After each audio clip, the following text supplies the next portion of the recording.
Hello, and welcome to the Sports Coach. I'm your host, Craig Bergner. Thanks for joining us today.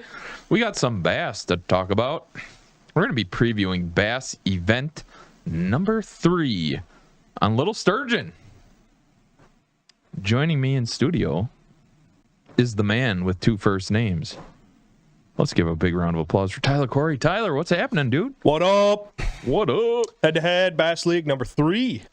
About time. Yeah, man. The bass guys get a little back-to-back love. Back-to-back on the Walleye League, then back-to-back on the Bass League. Let's love go. it.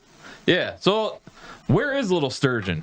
Little Sturgeon is about halfway up the Door Peninsula. Pretty popular boat launch for all the bass tournaments in the springtime right there. Kind of the first bigger bay as you go up the Bay of Green Bay on that east side. Very nice. Yeah, a little Door County love. Yeah. Nothing wrong with that. Anyone who knows bass fishing knows that Door County in the springtime can be a lot of fun. Okay. So we're looking at what should be some nice weight. Yeah, lots of fish. Cool. Should be good numbers. Typically really good size this time of year. Could see some 5-pounders, could see some 6-pounders. It's tough to say. I was up there over the weekend, little Memorial Day camping, fishing trip, and it was a little tough. I think we're right in between 2 big waves of spawners right now. We got the weather to make it happen these next couple days. Now, tomorrow, the visibility and stuff doesn't look fantastic, but that being said, our guys they're next level. They'll find them. Yeah, for sure. It'll be fun. A lot of fun. So tomorrow, you start yapping about 6:45. That's right. Lines in 7 o'clock. Yep. Should be a lot of fun, and that's Bass event number 3. Taking place on Little Sturgeon.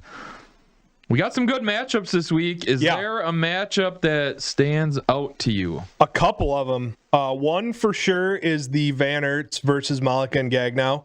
Van Aerts are looking to make a big move. They're in contention for that number 1 seed, trying to slide into that spot. And Malika and Gagnow are looking to just get a win on the board. That's a critical one for both sides there. I know that Mitch is really hunting. Mitch and Dave are both really hunting that number 1 seed. And Malika and Gagnow have done everything right aside from get the W's. So yes, sir.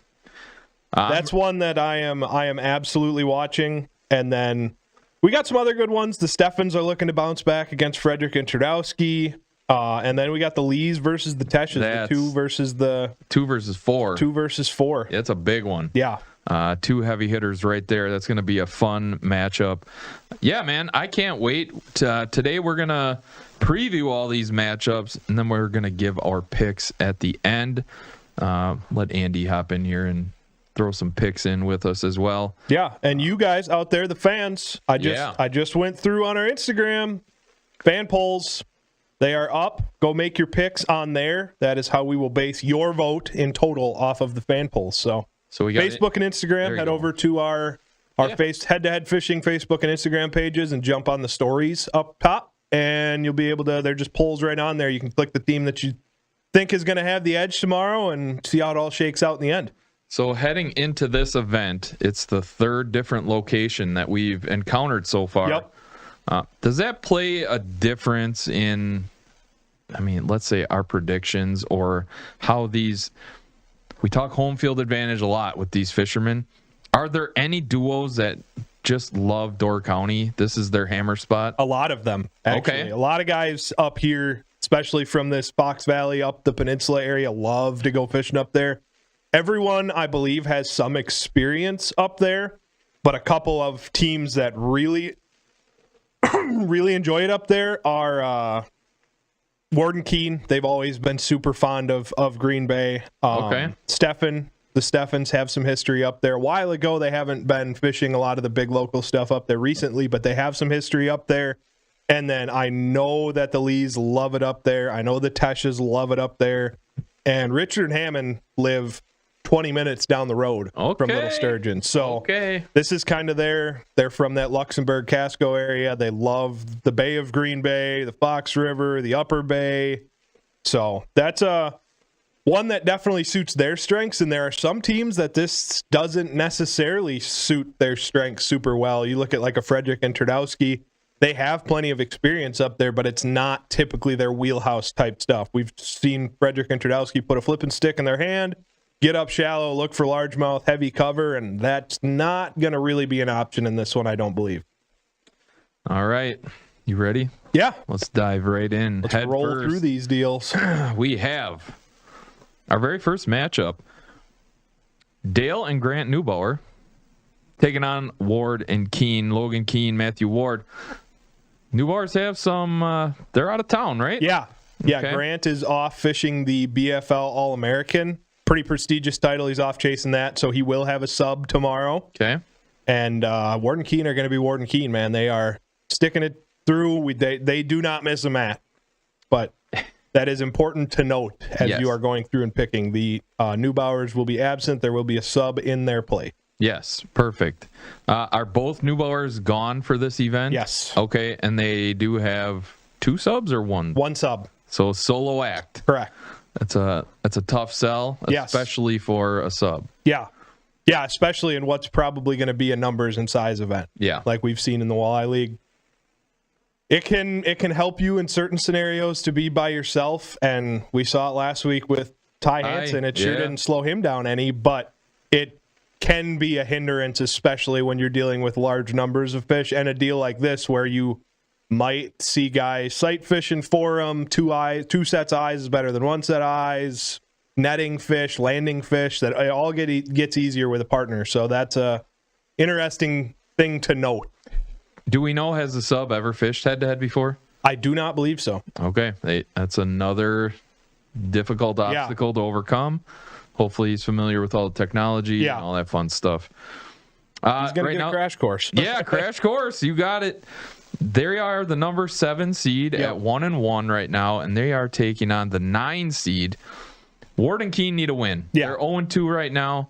It seems like everything sets up for them to do very well in this event.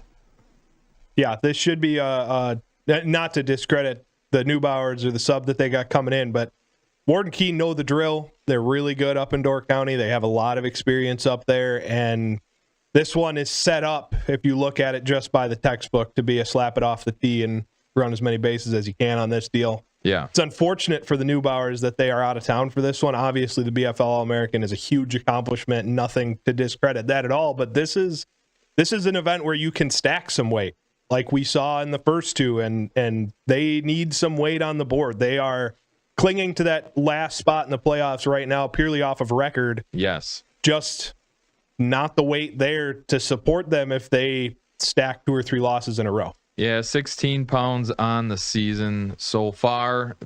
They lose, it is going to be quite the fall from grace right there. Yeah, and then we have Ward and Keene, 9 seed, 25 pounds on the season. So both these teams, they need some weight in the boat. Could use some weight, yeah. So we'll see how this one shakes out. Anything further on this matchup? Not really. I think a dynamic to watch in this one is certainly going to be the 1 versus 2, the team versus the solo. Yeah. And are Ward and Keene going to be able to keep it together? I know that they prefer the northern parts of this bay, and I think it's important to note that our anglers are going to be kept in a smaller area. We're not giving them the whole Bay of Green Bay to mess with. They have from Shador's Dock on the south end, I believe it's 5 miles out into the bay, all the way up to the quarry boat landing, right on the tip of the actual main Sturgeon Bay. So you guys got an email about it. If you're listening as an angler, do not take my word for it. I am not Kyle Carpenter, and I am not the rules guy, but you have boundaries. Please abide by them. Otherwise, you will be DQ'd. There you go. So simple enough, right? Yeah. Yeah. And we're dealing with professionals here. Yeah. They got it. They are limited, but they are limited to Disneyland. I mean, that portion of the bay is the deal. Okay. Solid numbers, great size. Like, that's where it goes down. Yeah, we want to see some fish being pulled, and yeah, big weights would be fantastic. Yeah. All right, let's jump to the next one. He's back, folks. Matt and the showstopper, Hank Steffen, is back. They're the 10 seed right now at 0-2. They took the forfeit last week. Congratulations to Matt. Yeah. Coming off a solid heavy hitters. Cashing checks. Yep. There you go. And they are taking on the 6th seed, Chris Frederick, Ron Twardowski. They're 1-1. Fish solo last week. Yeah. Got the dub, did his thing. I'm excited to see Hank back in the boat. Yeah, man. I am too. Hank is must-see TV. For those who don't know, how old is Hank? He's young. 10? Yeah. 10 maybe? 9, I believe. Okay. Yeah, and turning 9 very soon. And Hank he toughs it out on the boat. Yeah. He does a little fishing on there. He's great in front of the camera, and he does his thing. It's a lot of fun to see father-son dynamic on the boat. And then we see the old wily vets themselves, Frederick and Twardowski. Just hanging around. Winning matchups, doing their thing. You said that this is not their most favorite body of water. Yeah, I don't feel like this one suits their strengths as well as some of the other ones, just based on what we've seen in previous head-to-head competition and kind of knowing the guys a little bit. They like heavy cover, they like largemouth fishing, They like getting up on the bank. That being said, Chris is very well versed in the smallmouth game. So is Ron. They know how to do it. Ron spends a lot of time up in the Upper Peninsula, Michigan, smallmouth fishing, and spends a good bit of time on Green Bay. So that being said, I do not think that they are just a run over here. I think that they're going to be in it like they always are. I just don't feel like this is exactly their cup of tea, and I know that they typically don't like practice. So they're probably going to be flying into this one blind, and that's when you're talking about an event where there's probably going to be a lot of bedfish, a lot of sight fishing going on. Knowing where those sight fish are is critical in a lot of cases as far as being super efficient, and I don't think that they're going to have that to rely on.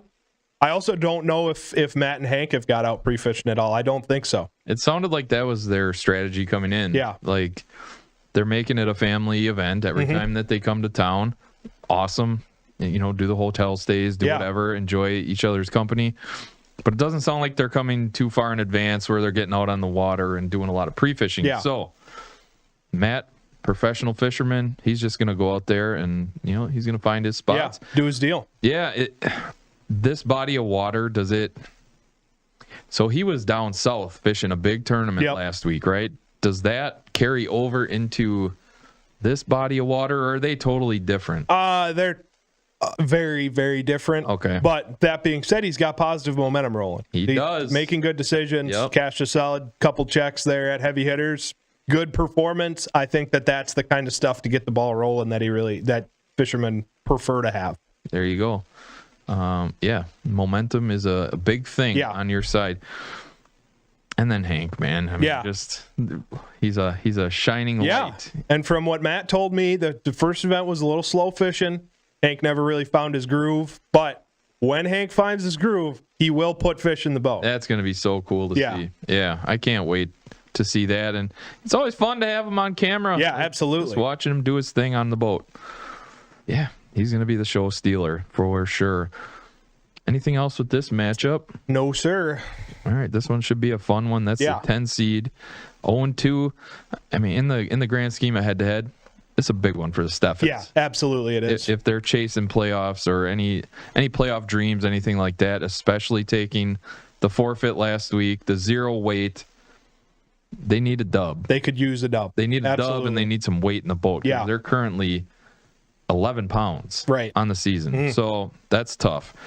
And then Frederick Twardowski getting the win last week was huge. They're sitting at 1-1. They're the 6th seed, currently in the playoff picture. Again, another team that needs, they could use some weight. 34 pounds is not terrible, but would go a long way to have a nice week. So absolutely it would. Yeah. Looking like a good matchup there. Yeah. All right, the next one. The 8th seed at 0-2. The most unlucky duo maybe in the history of sports. Yeah. Altogether. Jeff Gagnow and Tony Malacott. These guys have 81 pounds on the season and are 0-2. They've come up just facing the number 1 scoring team of the week. It's just the unluck of head-to-head. And they're taking on the number 3 seed at 2-0. Mitch and Dave Van Earth. These guys are monsters. Very much respected. It's going to be another difficult matchup for Gagnow. And what do you do? How do you get the monkey off your back? you got to find a way to win. Whatever you do, find a way to win. To jump out to a good start would be huge, but I think both these teams are landing on fish right off the bat. I feel like Tony and Jeff each and every week jump out to a good lead, jump out to a good start. And then they look at that scorecard and they're like, geez, what do we have to do? We're in one again. Maybe they need to practice some defense. Right. Yeah. Get some defense out there. I don't know what it is, but maybe they just bring out the best in their opponent. Yeah. We see that time and time again in sports. Maybe teams just get up to face these guys. Yeah. I don't know what it is, but man, unlucky. Yeah. Yeah, and like you said, they always seem to find a way to jump out to a hot start and keep pace or even gain pace. Yeah. In the first 2 or 3 quarters. It's just that fourth quarter in the last 2 events has been kind of a fall off for them, or they're so far behind that they can't catch up. So I think having a strong plan A is big, but having something to fall back on and really kind of carry you through the second half is also going to be huge. Yeah. Not running out of steam. Yeah. I don't know what they're going to do if it happens to them again. If they put up another huge weight and take the L, it's got to be mental right now. Oh, yeah. They have to be running this scenario through their head, and you got to talk yourself off that cliff, gentlemen, and just do what you got to do to get a win. And then they face just Mitch and Dave are no joke on the opposite side. Like, what do you do, man? What do you do here? Yeah, there's really not much that you can do. You got to rise to the occasion. You got to face the opponent that you're dealt and do whatever you can to beat them. And Mitch and Dave showed no signs of slowing down in the last one at all. They looked really solid in the first one, and this is their cup of tea. This is their body. They they're good up here, but this is not necessarily their home body of water or anything, but it certainly suits their style. Mitch loves smallmouth. Dave loves smallmouth. They like light line. They like finesse. They like big fish, obviously. They like numbers of fish. And they're dialed in on the finessier side of things, and that's typically what it takes up in Sturgeon Bay to put up solid numbers and size. So I don't know. I think Tony and Jeff are in one again in this one. Again. And we'll see. It's going to be a very, very tough matchup for them. They know that coming in. Absolutely. I would be shocked if they weren't putting in some time. I think I saw Mitch up on the water this past weekend. Okay. I didn't get close enough to talk to him or anything, but I thought that it was him. It looked like his boat. So chances are Mitch is putting his time in up there. Chances are Tony and Jeff are putting their time in. Like, this is going to be, once again, Clash of the Titans. And it's crazy to see 0-2 8th seed next to Tony and Jeff, and the incredible total weight like we talked about in the last one. And then they're both these teams are fishing for something. The benefit of Tony and Jeff having all that weight is that when the win or wins start happening, you're going to see a quick climb in the standings. Right. Because, they are they're the second most weight of the entire field. Right. So you get a couple wins under your belt, and you're going to see them steadily climb the standings. It's just a matter of getting those wins. Not an easy task this week. If they were sitting at 2-0 as opposed to 0-2, we're talking about the battle of the 2 versus the 4 right now. Yeah. And instead we're talking about the 3 versus the 8. Crazy. Yeah, it's wild. It's going to be a great matchup because we have seen every single matchup. Jeff and Tony, they show up, they bring it, they put in, 40 pounds in the boat, both matchups. Yeah. That should win most weeks. So what weight do you think these anglers need to get to this week to win a matchup? Are you thinking it's going to be over 40 that they need in their boat? Or? Yeah, I think so. In my opinion, just the time of year, the way that it's set up, I know that fishing's been a little stingy up there, but it's only a matter of time. Like, this is the time of year to be up there, and I know that we've said it, but for multiple events this year, like, all the records are going to be broken, but everyone looked at this one on the schedule and went, oh boy, like, 100 pounds is like not just possible, like fairly plausible. And 100 pounds will go a long way in the total weights for a lot of these guys. I mean, we talk about 10 4-pounders an hour. You're talking about 40 pounds an hour. And that has you at 160. That would be a huge weight. But it's not uncommon. Like a lot of your average size fish up there are 3.5 to 4 pounds. And to catch 10 of them in an hour is a pretty solid pace. Like that's catching them, but it's not insane. Yeah. I mean, that would keep us busy in the back. Yeah. For sure. Yeah. All right. And I don't doubt it at all. Like I don't know if there is a number that these teams can have in their head that's like, oh yeah, we'll be safe if we catch that. Just given the circumstances in the body of water. Tony and Jeff don't feel safe ever. No. Is my guess. They could have 300 pounds on their boat and they'd be like, we're probably facing someone with 400 this week. They just cannot feel safe at any time. It's just been such a grind this year, and they've been fishing excellent. Yeah. That's the hard part of this whole thing. All right. Anything else with this matchup? It's a big one. Yeah, this is one that I got circled for sure. Yeah. Yeah, this is going to be a nice one. Another nice one. This one jumped off the page for me. The 2 seed, Meng and Chi Lee, are 2-0. They're taking on our 4 seed at 1-1, Ben and Brian Tesh. Ben was a hammer in event number 1. Yeah. Slowed down in event number 2. You talked about it, the honeypot spot. Didn't find it. Right. In event 2, they didn't find it. They were close to it. They were close. Caught on a little late. Yeah. And they talked about making adjustments, and I think they're learning the format as well.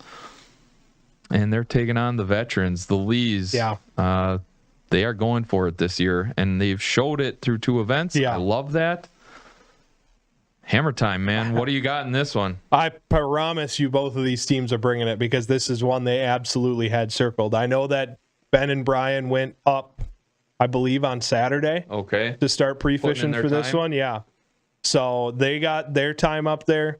The Lees have spent a ton of time up there, not necessarily just this year, but year over year after year. They spend a lot of time on the Bay of Green Bay, and this is a toss-up. This one's tough to tell. This is one that I absolutely have circled because both of these guys are capable of breaking a record. The Lees currently have 60 pounds to their name. The Teshes, 73 pounds. Huge weight. They had a great event number 1. Are we looking at kind of a rebound type situation here for the Teshes? Yeah, it's going to have to be. They seemed a little defeated after the second one. Yeah. After riding super high after the first one, and yeah, this one's going to have to be a bounce back for them. It's going to be interesting to see how they handle that scenario. Yeah, Ben's no joke, man. No. Ben is all that and then some. Yeah. He is a fantastic upcoming angler. And then we've seen Meng and Chi, they're both putting in the work on the boat this season. Yeah. You saw Chi, he stepped up big last week. Yeah. And the Lees made a lot of movement last week. So they got the win. They didn't have a huge weight, but a lot of that was, they spent like an hour driving. Right. And putting their boat in and stuff like that. So I'm excited for this one. I think this one could be some really big weight. Yeah. And we love seeing that. I believe that this is going to be the one where we go, it's a shame that either of these teams have to lose this match. Yeah. Because I think they're both going to smash. Yeah, they're both going to have to keep a steady pace throughout. I think if they have a 0 score in a quarter, that could be the nail in the coffin for that matchup. So getting weight on the boat every single quarter is going to be huge in this one. Have you seen anything on pre-fishing for the Lees? I saw they caught a bunch of perch the other day. Yeah. Yeah, nice little fish fry. Heck Good for them. No, I have not seen anything, heard anything from them, whether they've been up or not. I'm sure that they have been, will be out there today, any of the above, because they're going for it this year. Like we talked about, they want that number 1 seed bad, and I didn't take a look exactly what they are behind that number 1 seed currently. For weight, but 23 pounds. Okay. But I know that they are really wanting to get 3-0 under their belt. Yep. Honestly, man, we're going to run into a situation very possibly. you lose one match and you're done. Yeah. You're not in contention for that number one seed. We could literally see teams run the table, win all their matchups. I think so. I think that's what we're going to look at here. So not only do you have to win, but now we have to start thinking about more weight in the boat. We got to catch up to that number one seed. Yeah, there's a lot going on here. And in a 7-week season, that's fast. Yeah, we're already in week 3. So already coming up on the halfway point here. Crazy. It's a sprint in this one. Yeah, I'm excited for this matchup. It was cool to see. I mean, if nothing else, we saw that the Lees were on the boat. They caught some fish. They might not have been bass, but, fishing's fishing, man. Yeah, and I think that they're coming down a really busy stretch here. I would be surprised if they were not fishing obviously they're fishing tomorrow. I believe that they're fishing the Wapaka Open on Friday. Okay. And then they're in the Wisco on Sunday. So they're in a busy stretch here. A lot of fishing this week. If they can get that ball rolling at the head-to-head here, it's cool. Yeah. They're going to be dangerous. Momentum, baby. Yeah. Momentum. Yes, and they're off to a very strong start to their season, clearly. So they already got it rolling. Another couple solid events, and they're watch out because the lead train is coming. Yeah, it's a big one. And, I mean, Teshes could be 1 and 2. Yeah. What the heck? Yeah. Yeah, that's wild. But we'll see. We'll see how that one shakes out. And then the last matchup, our number 1 seed, 2-0, Tyson Hansen, the singular hammer himself, dude. He just dominated last week. Kyle, back in the boat this week? Yes. Okay. Yep. So he's got a partner. Awesome. Great. And they're taking on Riley Richard and John Hammond, the Young Guns. 5 seed. They're 1-1. Huge week last week. Very huge. Fished awesome. Yeah. Put up 40 pounds last week or something like that. They were the second highest weight on total on the field. Yeah. The kids are here, man. Yeah. They are ready to get things done. And they're going to give Hansen and Puela all that they can handle. I think so. I saw both of these teams up there this weekend. I ran into Riley, and I saw Ty. So both of them were out on Sunday putting their time in on the lower bay. I know that Ty made a post saying that things are a little tough up there right now. I think he's sandbagging a little bit. I mean, it looked like he was holding a pretty big fish in that picture. Yeah. If he might be sandbagging. And it was tough this weekend. Like things were not automatic, and fish were not where a lot of guys thought that they probably would be, and they were pretty skittish and stuff. But the weather's been doing this, like we've talked about all spring. We just haven't had that really good, consistent stuff. Yeah. But these fish are just waiting. Like we are this close to it busting wide open, and it was busted wide open a couple weeks ago. I think we're just in a weird in between right now, and any day it could totally flip the switch. Like why not tomorrow, right? Right. Yeah. Hey, I would love that. Yeah, and the last 2 days have been favorable for things to happen. A little warmer, not nearly as cold on the lows. Things should be progressing. How was it going for Richard on the water? Did he say fishing was going all right? He said that he was doing pretty good. And once I saw him, I kind of got out of the area, but I went through the area that he had just gone through, and there's some fish around there. He was around a few of them, but obviously that was Sunday. This is Wednesday. Everything can change. And it tends to change quickly. The toughest part right now is we had some really hard northeast winds last week and cold. It's unseasonably cooler than it had been. We had that week where it was real high temperatures. Yep. We thought it was going to be summer, and then it dipped right back down into what we saw last Wednesday, guys, 35 and raining and just brutal cold, and that kind of messed these fish up, I think. Now, starting like yesterday, we have some pretty stable weather coming and only getting warmer as we look through the extended forecast. So I'm a believer that the fish can tell the weather better than we can, and they can see that stuff on the horizon. They were born in the wild. They're in tune with their environment. I think that these fish can tell that things are getting right, and they're going to be on the move, in my opinion. Hey, that's good, right? Yeah, very good. Fishermen appreciate that. Yeah. Hey, this is going to be a fun matchup. Can Tyson hold on to the number one spot? That's the question. That's the $1 million question. It's good matchups this week. I like it. We got a lot of fun matchups. It's going to change a lot in the standings. Can't wait. What do you think? Is it pick time? Yeah, I think so. How's the fan vote looking? Let's take a look and see what we got some votes. Fans are thinking. All right. Well, let's get started with matchup number 1. We have Neubauer's taking on Keene and Ward. We have a sub on the Neubauer team, and he's flying solo against the duo of Keene and Ward. Andy, I'll let you shoot first here. Who you got in this one? Keene and Ward.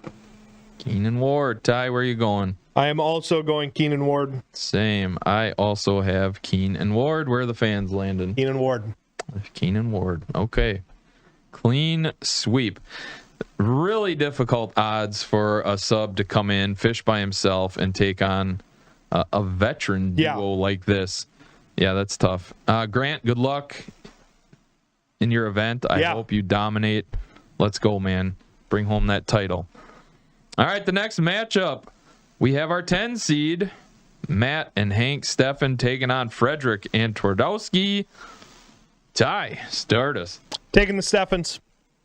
Okay. Andy. As much as I want Hank to win it, I'm going with Frederick and Twardowski. Okay. I thought I was being sneaky, taking the Steffens, but I am not, so I'm sticking with them still. Yeah. Steffens it is. Where's the fan vote? Barely Frederick and Twardowski. Okay. Slight edge. Very, very nice. Jeff and Tony, we have our 8 seed taking on Mitch and Dave Van Aert, our 3 seed. I will start this one. I'm going Mitch and Dave. Ty? I have picked Tony and Jeff the last 2 events. Yep. They have lost both of those events. It is nothing personal, but I am also taking Mitch and Dave. Flipping the script. Because maybe I am. Maybe you're helping them. I'm the bad luck. I don't know. Understood. Where's the fan vote? Also leaning towards the Van Aerts. Van Aerts. Okay. Andy. Gagnow Malika. Woo! Look at Andy's making a move this week. I like it. All right. Meng and Chi Lee, our 2 seed, taking on the 4 seed of the Teshes. I am all Lees all the time. You know that. Andy, where are you going? Lees for sure. Okay. Can't go against the Lees. Wow. All right. Ty. He's like, I'm going to go against the Lees. No, I can't. It's impossible. I think that they are going to be our strongest contender tomorrow. And I think that if the Lees are our strongest contender tomorrow, the Teshes will be our second strongest. Ooh. I think it's going to be right there, but I'm also going the Lees, and so are the fans. Yeah, and the fans are. Okay. Yeah, this is a tough one. I am a big fan of the Teshes as well. I think Ben is fantastic, but you're going to see I'm going to pick the Lees. Yeah. I'm going to blind pick the Lees for the rest of the season. It's just where I'm landing. And then our number 1 seed, Ty Hansen, Kyle Puela, taking on Riley Richard, John Hanman. I actually struggled with this one. I think the youngsters are ready. I think they're here. This is going to be a tough one. Yeah. I still went with the 1 seed. I went with Ty. But, man, I think they have their hands full in this one. I do, too. We know where you're going with this. Richard Hammond. Yes. I'm on their team. Andy, where are you going? Hansen Puela. Okay. And then the fans. Heavily towards Hansen and Puela. Heavily? Yes. Okay. Big fan following for Tyson Hansen. Yep. The villain amongst us all. That's right. Dude, he's just got to embrace it. Be the man. Yeah. I'm looking forward to tomorrow. Yeah. 6:45, you get going, you start talking, and then 7 o'clock, the event kicks off. We are on Fix. We're on YouTube. Come check it out. We look forward to it. Bass event number 3 on Little Sturgeon. Thanks for tuning in, guys. Get those fan votes in. We will revisit those on Thursday on the recap show. Till we see you tomorrow. Be great.